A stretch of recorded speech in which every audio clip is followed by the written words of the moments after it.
J'ai hésité avant de vous montrer l'image que je vais vous montrer à l'instant parce que c'est ce qu'on appelle parfois l'effet Streisand et c'est faire de la publicité aux uns et aux autres. Mais je voulais quand même vous montrer cette une. On va la montrer très peu de temps. La une du Nouvel Obs. Pascal Praud, profession propagandiste. Et voyez la violence de cette image. Voyez comment je suis représenté. Et voyez comment ce journal, qui est détenu par Mathieu Pigasse, lorsqu'on parle de cible parfois, on accuse parfois CNews de cibler les uns et les autres. Voilà comment ce journal me traite à la une ce matin. On va enlever, c'est la seule fois où vous verrez évidemment cette couverture. La bataille sera très dure, la bataille culturelle sera très dure pendant 1 an et demi. Monsieur Pigasse, qui est l'actionnaire, manifestement, utilise ses médias pour cibler en l'occurrence les gens de CNews et votre serviteur. C'est ainsi, vous avez vu vous-même cette violence. Moi j'ai lu le papier dans lequel d'ailleurs il n'y a pas grand-chose, comme toujours, il y a très peu de choses dans ce papier. Voilà le climat aujourd'hui qui effectivement peut inquiéter, mais bon, on est des grands garçons, donc faudra vivre avec cela, mais c'est ainsi. On a eu l'Express, on a eu Libération, on a eu Complément d'enquête, et maintenant, et à chaque fois, on a l'impression de monter d'un cran avec cette violence-là. Il y avait tout sur cette une, parce que j'ai vu en haut, il y avait marqué « Raphaël Glucksmann est-il prêt ?» Oui, non, mais c'est... Vraiment, c'est tout, en fait. Qu'est-ce que vous voulez que je dise, on est au-delà de la violence. C'est-à-dire que... Et après, et ce qui est drôle, c'est que dans le papier, il n'y a rien. Quoi, il n'y a rien. Il n'y a pas grand-chose, c'est le énième papier. Nous parlons de Christophe Glaise. Ah oui. Parce qu'il y a des choses quand même qui sont beaucoup plus graves, bien évidemment. Et la cour d'appel de Tizi Ouzou en Algérie a confirmé hier mercredi la condamnation à 7 ans de prison à l'encontre du journaliste français Christophe Glaise, emprisonné depuis juin pour apologie du terrorisme. Il s'est exprimé ce matin. Il y a beaucoup de voix. D'ailleurs, je trouve que tout le monde se réveille un peu tard. Le journal L'Équipe, par exemple, ce matin, on aurait pu imaginer que ce soit la une, précisément, du journal L'Équipe. On pourrait imaginer qu'il y ait des grandes voix du football qui se prononcent pour Christophe Glaise, c'est un journaliste sportif. Je vous propose d'écouter, voilà, c'est à la une, c'est mis à la une, c'est pas en pleine une, et c'est un choix, mais c'est vrai qu'il faut, sans doute, il aurait fallu aider plus ce confrère qui était en reportage en Algérie. Je vous propose d'écouter son frère Maxime qui s'est exprimé ces dernières heures. Très ému et surtout extrêmement sous le choc. C'est la définition un peu de l'abattement parce qu'on ne s'attendait pas du tout à ça. Donc là maintenant...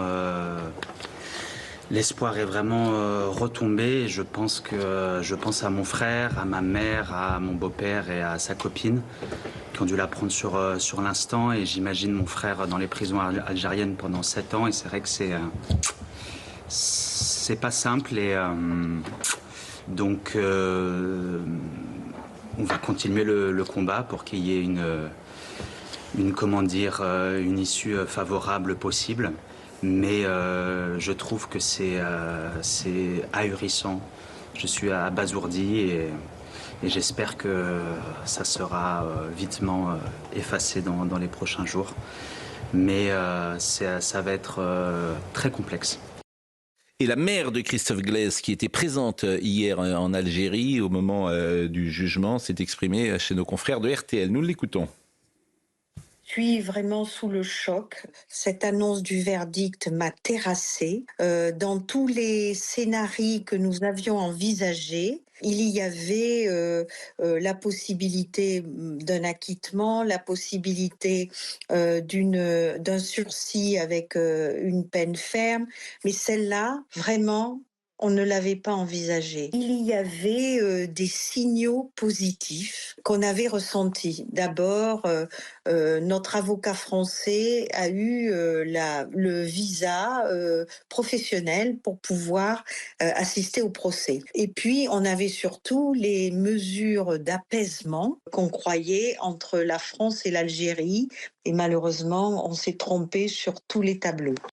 Mère de Christophe Glaise, évidemment très, très choquée. On hésite toujours de la stratégie à mener dans ces cas-là. Est-ce qu'il faut en parler ou pas? Pendant des mois, l'Élysée a dit qu'il ne faut pas en parler. Mayala. Oui, Mayalène Trémollet. Sansal avait dit d'ailleurs qu'il ne voulait pas parler jusqu'au 3 décembre. Il semblait persuadé que Christophe Glaise serait libéré. Laurent Nunez lui disait quand même il y a quelques jours qu'il n'y avait aucune raison de douter de la bonne volonté d'Abdelmajid Tebboune. Et là, moi, je relève 2 choses de cette condamnation. D'abord que Christophe Glaise, même s'il était libéré par une grâce présidentielle, il ne pourra jamais obtenir justice. C'est d'ailleurs ce que dénonçait Boualem Sansal la semaine dernière, qui disait lui vouloir retourner en Algérie parce qu'il disait je veux un procès, je veux ressortir libre et non pas être gracié par le président Tebboune. Et je relève encore autre chose, c'est que Boualem Sansal la semaine dernière disait qu'il y avait d'autres otages qui étaient détenus en Algérie, qui étaient des Français ou des binationaux avec la nationalité française. Donc pour moi, aujourd'hui, on est très très loin d'un déjà vu. Mayalène Trémollet, journaliste politique d'Europe 1. Alors le scénario, il est clair, c'est-à-dire que le pouvoir algérien fait tout pour que la France soit à genoux et il y aura sans doute une grâce. C'est ça la réalité. Il y aura sans doute une grâce présidentielle et c'est heureux. Mais il ne sera jamais évidemment innocenté. Écoutez de nouveau la mère de Christophe Glaise. Nous sommes arrivés en Algérie jeudi et nous avons eu un droit de visite avec sa compagne. Il était confiant, souriant. D'ailleurs, on lui donnait des paroles rassurantes. Il s'est mis une carapace pour pouvoir supporter la prison et l'isolement. Ce qui lui coûte le plus, c'est d'être isolé. Ça, c'est très, très, très difficile pour lui. Le fait aussi qu'on ne lui permette pas de nous envoyer des lettres, alors qu'il nous a dit qu'il nous écrivait sur un cahier et qu'il faisait des poèmes pour nous. On imagine évidemment les solutions et c'est le frère de Christophe Glaise qui en parlait hier, Maxime Glaise. Écoutons-le. Maintenant, il y a 2 solutions possibles. C'est ou partir en cassation, et c'est une procédure qui est longue, ou de prendre en charge la peine et d'attendre une grâce présidentielle. Donc on va se réunir avec Reporters sans frontières, on va appeler ma mère, tout le monde pour savoir quelle serait la solution la plus juste et la plus propice pour mon frère. Vous lancez un appel au président algérien pour le gracier? Totalement, ouais. En tout cas, on verra quelle sera l'issue possible, mais je comprends pas. Franchement, je suis dans le flou absolu et j'espère que ce cauchemar s'arrêtera rapidement. Pour vous, c'est une décision politique? Je sais pas. Et franchement, je saurais pas vous dire politique. En tout cas, ce que je voulais dire, c'est que mon frère est un journaliste sportif. Le journalisme n'est pas un crime, ce sont juste des mots sur du papier. Évidemment une décision politique. Alors ce qui est intéressant aussi, c'est la réaction française et la réaction de l'espace médiatique qui a beaucoup tardé avec Christophe Glaise parce que c'est en Algérie. S'il avait été emprisonné en Russie ou en Italie avec Madame Meloni, avec Monsieur Poutine, évidemment que les réactions seraient différentes. Tout le monde est sur ce régime incroyablement indulgent, je trouve, Pascal-Pierre Garbarini. Oui, enfin, je crois qu'il n'y a pas une seule équivoque. C'est une décision politique. Enfin, tout le démontre. Parce que je ne pense pas que le dossier soit solide, voire il est complètement vide.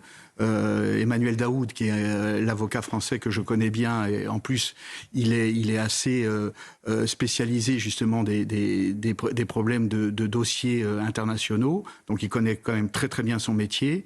Ça, c'est la première chose. Donc il est bien défendu.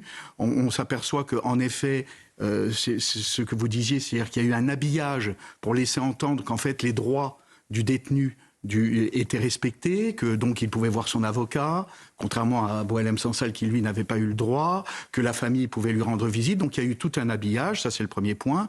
Moi j'ai pas de conseils à donner puisque je connais pas le dossier, mais je pense qu'il faut absolument faire un pourvoi en cassation, même si c'est une décision politique, parce que tant qu'il y a un pourvoi en cassation, la décision n'est pas définitive.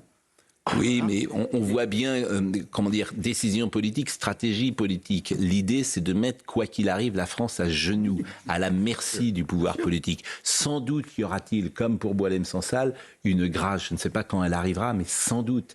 Mais c'est un rapport de force entre la France et l'Algérie. Et j'apprends que M. Nunez voudrait partir pour l'Algérie. Oui, en décembre. Il avait dit, parce que il faut quand même se rappeler d'où on vient. Quand Boualem Sansal a été libéré, on nous a dit voilà, la stratégie de l'apaisement, elle porte ses fruits. Bruno Retailleau est parti, maintenant ça va mieux, etc., etc. Bon bah non, en fait rien ne va mieux. Et alors effectivement, il y aura peut-être une grâce, on l'espère. Mais à quel prix? C'est quoi la contrepartie de la grâce? Mais c'est qu'on m'en dit. Ah, voilà. C'est-à-dire moi, ça me pose problème, en fait. nous sommes contraints de mendier une décision de justice favorable. C'est cela le fond des rapports avec l'Algérie que nous avons. C'est ça qu'ils veulent. C'est même plus de la justice. C'est ça qu'ils veulent. Ils font payer le Sahara occidental. Bien sûr. Il faut juste rappeler pourquoi il a été condamné, parce qu'il a juste fait un reportage du club de foot kabyle. Non, mais parce que c'est ça enfin, voilà. Tout ça, évidemment, n'est rien. La vérité, c'est que la France doit mendier. Et comme vous avez le sort d'un homme, eh bien, nous sommes piégés par cela. Donc nous mendions. D'où l'erreur politique. Je crois, Philippe Bilger. Pascal, que ce serait une erreur, me semble-t-il, de feindre, de croire qu'il y a un état de droit en Algérie. Moi, je crois plutôt à la grâce, à la demande de grâce, qui pousse plus loin l'humiliation, certes, mais qui peut être plus efficace pour lui. Et là où vous avez raison, c'est qu'ils ont tiré les leçons de Boualem Sansal d'une certaine manière pour le pire, puisque vous avez noté cette apparence d'indépendance de la justice. Le parquet général réclame plus, il a la même peine. Et c'était une erreur de penser que l'Algérie serait indulgente. Au contraire, c'est parce qu'ils n'ont pas voulu donner l'image d'une indulgence avec Boualem Sansal qui sont encore plus durs pour l'instant avec Christophe Glaise. Richard Millet, avant d'écouter une troisième fois le frère de Christophe Glaise, Maxime Glaise, qui était ce matin sur France Inter. Je suis frappé par la perpétuation d'une tradition algérienne, si j'ose dire, c'est la prise d'otages qui avait lieu dès le XVIIe siècle. Souvenez-vous, dans Molière, on trouvait « il est prisonnier en Alger », donc il fallait exiger une rançon, etc. Et par le fait que probablement ce système judiciaire algérien a été formé en Union soviétique, parce que c'est un procès de Moscou. Voilà. Et d'ailleurs, on peut renvoyer, on en parlait dès hier, on peut renvoyer à ceux qui n'ont pas vu l'aveu. Parce qu'il y avait quelque chose de terrible hier, c'est que Christophe Glaise a été obligé de dire qu'il avait fait des erreurs. Et ça, c'est tout à fait le procès de Moscou.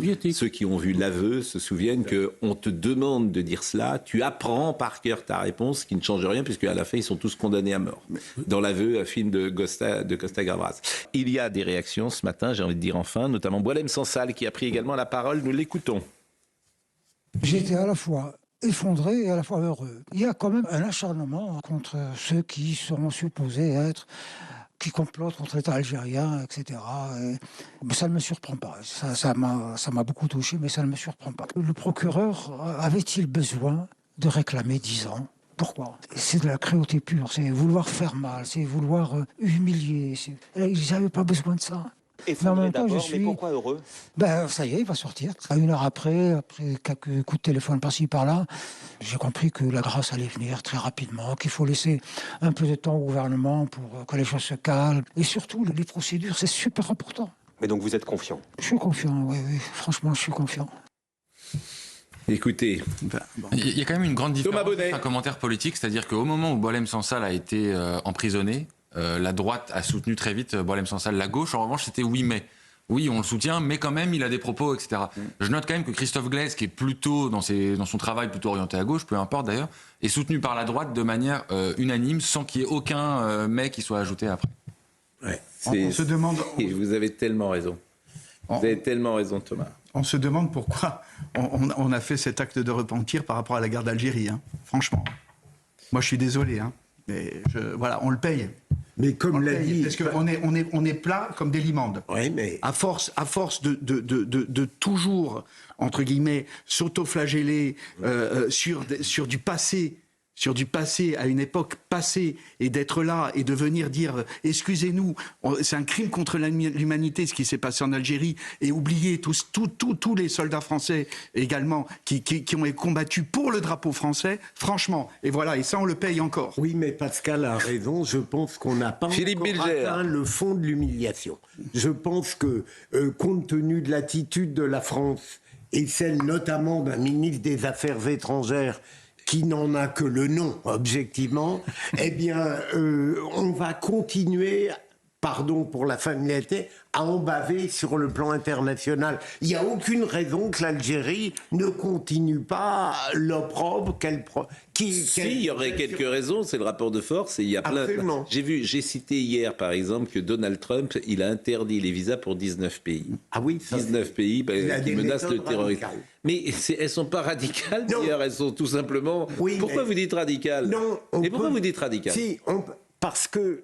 Qu'est-ce qu'il y a de radical Dieu dedans? sait que j'aime les présidents qui agissent, mais il est difficile dans la vie internationale de faire des prix de gros comme il le fait. Il a pris 19 pays avec des menaces terroristes et il n'y a plus de visa sur son pays.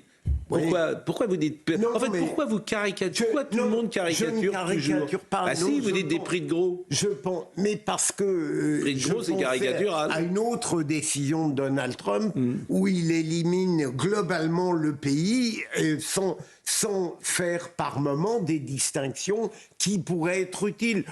Mais il défend son pays et je trouve ça pas mal, en fait. Oui. Pardonnez-moi de le dire comme ça. Il y a 19 pays qui sont terroristes à ses yeux. Après l'attentat terroriste qui s'est passé il y a quelques jours, et il n'y a plus de visa. Et il a dit, alors évidemment, c'est très dur pour ces gens qui ne pourront plus venir aux États-Unis, bien sûr, mais il défend les États-Unis. Moi, ça me choque pas. Je trouve ça plutôt pas mal. Je trouve ça plutôt pas mal, en fait. Mais bon. Qu'on défende son pays, c'est bien. Mais je ne suis pas un fanatique absolu de la radicalité partout. Mais c'est pas de la radicalité, non, mais en fait. vous l'avez évoqué vous-même. Mais non, c'est pas de la radicalité, ça, c'est prendre des mesures. Moi, ça ne me paraît pas radical, en fait. Mais tout ça, c'est des mots valises, en fait. Tout ça, c'est des mots qu'on entend, que ce soit radical, extrême droite, tout ça, c'est les mêmes mots. Oui. Donc voilà, qu'est-ce que vous voulez que je vous dise? L'AFD, tout à l'heure, on parlera de Rémi Rioux. Ah ben oui. Quand on parle de soulever le capot, l'Agence de la France pour le développement, je veux bien reprendre ce que je disais tout à l'heure, l'Agence française de développement, vous trouvez normal qu'on donne 1,3 million pour la santé mentale des jeunes à Gaza? Non. Bon, c'est tout. Voilà, point final. Oui, c'est radical de dire que je vais supprimer l'Agence française de développement? C'est radical de le dire ou pas? Non, vous feriez bien de le faire. Je crois qu'il faut la fermer, et puis rapidement. Et puis M. Rioux, il faut le mettre à travailler ailleurs que dans l'administration, parce que tous ces gens, en fait, ils ruinent la France. Ils se sont fait une technostructure pour eux depuis des années. Ils seront incapables de bosser d'ailleurs dans le privé. Donc ils ont bâti un système pour eux, avec des agences pour eux, pour les diriger pour eux et gagner de l'argent pour eux. Et à l'arrivée, le pays est ruiné. Vous trouvez ça bien? Et c'est ce monsieur qui va gouverner les comptes publics? À propos de Rémi Rioux, votre édito était excellent. Et je pense mais il y en a marre. Je pense souvent à une phrase de Beaumarchais qui disait, moi, elle me sert de critère, il fallait un calculateur, ce fut un danseur qui obtint le poste. Eh bien, c'est exactement ce qui se passe dans les nominations françaises. Mais parce que c'est un pays de contrôleurs, c'est ce qu'a dit monsieur Borloo l'autre jour, c'est un pays de contrôleurs. Tous ces gens-là, ce sont des contrôleurs. Voilà, il a fait l'ENA. La seule chose qu'il a fait, c'est l'ENA. Comme Pierre Moscovici, la seule chose qu'ils ont fait, c'est l'ENA. Et après, ils contrôlent le pays et ils vident le pays. Donc, jusqu'à quand, quoi? Jusqu'à quand ça va durer? Et c'est l'État profond qui se met en place s'il y a changement d'alternance, pour surtout... Parce que si vous parlez aujourd'hui avec un préfet, si vous parlez avec n'importe qui de la haute administration, Pierre Moscovici, l'autre jour, dans une réunion, a dit « Lui, il ne faut pas le bouger, il va nous servir en 2027. » On ne le bouge pas, lui, il va nous servir. C'est comme ça que ça se passe en ce moment. C'est ça l'État profond. Ils ne veulent pas de l'alternance. Ce pays est gangréné par le Parti socialiste à tous les échelons. Conseil constitutionnel, Conseil d'État, Cour des comptes, ils sont tous là. Ils ne veulent pas de l'alternance. Et ils feront tout pour l'empêcher. Et pour freiner. Et ils sont là. C'est ce qui va se passer pendant 15 mois. On me le rapporte. Richard Millet. Je peux rappeler dans l'énumération que vous avez faite dans votre édito, que vous venez de rappeler, là, des aides données par cet organisme, c'est extrêmement idéologique. Mais oui. C'est une puissance idéologique extraordinaire. Oui. Et ce que vous disiez, Maître, tout à l'heure à propos du passé, n'oubliez pas que le gauchisme culturel a inventé ce passé qui ne passe pas et qui explique bien des choses et qui autorise toutes les dérives. On va marquer une pause peut-être à 9h23 et on écoutera peut-être de nouvelles réactions et notamment des gens qui ont soutenu Christophe Glaise. Je pense à des clubs de football comme le FC Nantes qui avait tweeté, le Stade Rennais qui avait tweeté. Et puis on écoutera également Robert Ménard, parce qu'il a demandé à Zinedine Zidane, pourquoi pas, d'entrer dans ce dossier. À tout de suite. Maï-Hélène Trémoulet, que vous découvrez peut-être et qui viendra régulièrement nous voir, qui est journaliste politique au service d'Europe 1, Pascal Pierre Garbarini avocat, Richard Millet, écrivain, Philippe Bilger, ancien juge d'instruction, magistrat honoraire, et Thomas Bonnet, que vous connaissez.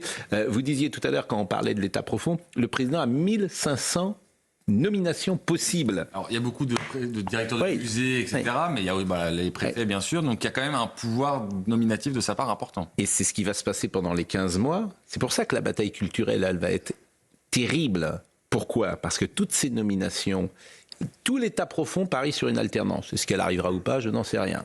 Tout l'État profond a peur de cette alternance. Nous sommes d'accord. Donc les nominations, elles sont intéressantes parce que M. Macron, il revient de là où il est né, à gauche. C'est un socialiste. Voilà, c'est aussi bête que ça. C'est un socialiste. Il a nommé Najat Vallaud-Belkacem, il va nommer Rémi Rioux, il notera les... Il n'y a que les gens de droite pour nommer d'autres personnes que de leur camp. Et Nicolas Sarkozy, il l'avait fait. Lui, il va nommer tous les gens de son camp, et puis on va verrouiller. Voilà, on va tenter de verrouiller. Alors, pour si alternance il y a, ça sera à ceux qui réussissent ou pas, d'ailleurs, l'alternance, de prendre les bonnes décisions. Ça ne sera pas facile. Hein. Et la volonté du peuple, ça, ils s'en foutent. Hein. Ça, oubliez. Hein. Ça, ce qu'auront décidé les Français dans les urnes, ils s'en fichent, mais alors complètement. C'est le dernier de leurs soucis. Giorgia Meloni, quand elle est arrivée au pouvoir, a nommé énormément. C'était un de ses premiers chantiers de réaliser un nombre de nominations incroyable, justement pour... On va dire un peu comme le spoil system aux États-Unis, on repart à zéro. En fait, vous ne pouvez pas faire autrement. Vous ne pouvez. Le peuple s'exprime. Ces gens n'ont aucune légitimité. C'est bien le problème. Ces gens, à la Cour des comptes, au Conseil constitutionnel, au Conseil d'État, ils n'ont pas la légitimité, en tout cas, du peuple. C'est pour ça qu'il faudra peut-être aussi faire des référendums dans ce pays, parce qu'il y a tellement de choses à changer. Parce qu'ils ont piqué le système. Ils l'ont piqué pour eux. Et ils se sont construits un système pour eux. Et après, et alors, ils sont très bien, eux. Hein. Il n'y a pas de souci. Hein. Ils vivent très bien. Mais le peuple, pour le moment, c'est plus compliqué. Donc, revenons à Christophe Glaise et à la parole de Boualem Sansal. Je crois qu'on a écouté déjà une première fois et qu'on va écouter une deuxième fois, me dit Marine Lançon. Quand j'ai quitté l'Algérie, le gouvernement algérien m'a clairement fait comprendre que j'avais tout intérêt à cesser de le critiquer.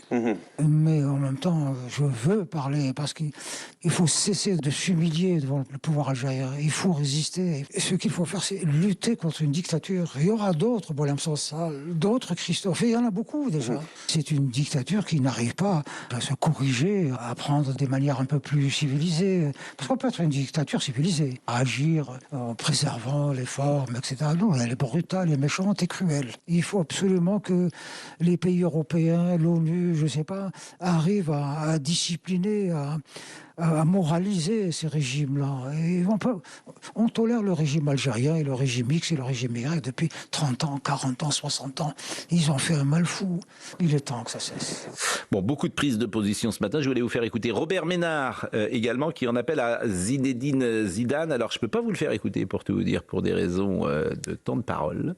Parce que tant de paroles aujourd'hui de M. Ménard et du Rassemblement national, c'est comptabilisé à la seconde près, comme vous le savez. Zidane aurait eu le devoir, l'obligation morale de s'exprimer pour la libération de Christophe Glaise. Quand il s'agissait de prendre ses distances avec l'extrême droite, là, on l'entendait, a dit Robert Ménard. Et écoutez les parents de Christophe Glaise qui avaient également fait appel à Zinedine Zidane. Le monde du sport me permet de saluer quelques tweets de quelques clubs de football. Je pense au FC Nantes, le Stade Rennais. Le FC Nantes soutient Christophe Glaise, collaborateur de SoFoot et Society officiel, injustement condamné à 7 ans de prison détenu en Algérie. C'était un tweet du FC Nantes, tweet également du Stade Rennais, journaliste français des magazines SoFoot et Society.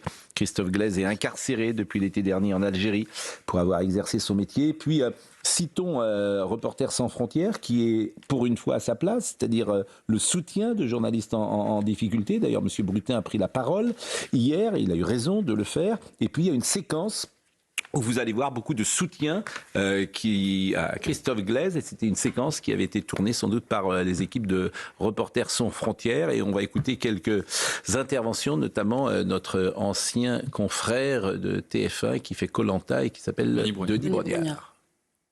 Mobilisons-nous pour obtenir la libération de Christophe Glaise, journaliste arrêté, détenu en Algérie, alors qu'il était en reportage pour SoFoot.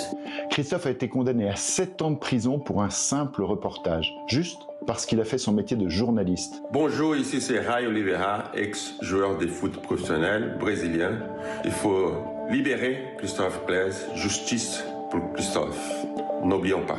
J'interviens aujourd'hui pour Christophe Glaise, qui est un journaliste de talent, d'une grande pureté, incapable de la moindre duplicité. Cette vidéo est faite pour dire que nous pensons à lui, que nous espérons que sa libération sera rapide.